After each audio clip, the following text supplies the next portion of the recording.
Mapagpalang araw po mga kalingap. Welcome po kayo sa aking channel, ang Mom Fleurs Channel. For today's video, pag-usapan po natin ang medyo nakakagulantang o napakainit na revelasyon o pagbubunyag ni Kalingap Rab tungkol sa pag-ayaw di umano ni Erica na mai-vlog na siya. Nakakagulat kasi sa nakikita naman natin dun sa mga huling vlog ni Rab kay Erica, especially yung lumabas sila ng Kalingap Angels kung saan winelcome si Roseanne. Ang saya niya, di ba? Hindi mo po pwedeng i-fake yung ganong kilos. At saka sa tuwina, di ba? Kapag lumalabas sila, masaya si Erica, di dapat, kung ayaw niyang magpa-vlog kay Kalingap Rab, medyo, ano na yun, kumbaga sa hindi pwede ma-fake yun, yung mga expression niya, di ba? Kitang-kita sa mukha niya na nag-enjoy naman siya, no? At lagi pa nga niyang kasama ang kanyang sister na si May. And nagtataka lang ako bakit sabi isang buwan na raw yun na nahahalata ni Edo at kumbaga alam na ni Edo, ayaw niya lang sabihin kay Kalingap Rab. So nagtataka talaga ako kasi tulad ng sinabi ko, kailan lang yun yung na-vlog sila, ang sese nila, di ba? At saka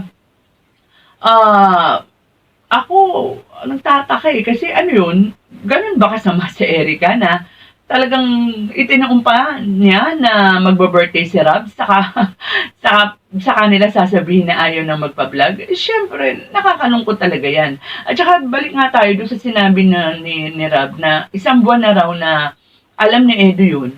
Kung ako yung tatanungin, sasabihin ko kay Edo, sasabihin ko kay Kalingap Rab yun na para yatang ayaw na ni Erica na magpa-vlog para kumbaga, alam ni Kalingap Rab yung kung saan siya lulugar. Diba? So, ako sa akin, nagtataka lang ako, merong malalim na dahilan yan. And merong nasa likod niyan, may taong nasa likod niyan. And basta hindi ako talaga naniniwala na basta gano'n na lang, aayaw si Erica na magpa-vlog kay Kalingap Rab. I doubt it, diba? So, kung ano man yan, kung ano ba yung totoong dahilan dyan, abangan na lang natin, di ba? So, with that, mga kalingap, hanggang dito na lang po muna ang ating kwentuhan. So, ingat po tayong lahat. Suportahan po natin ang buong Team Kalingap.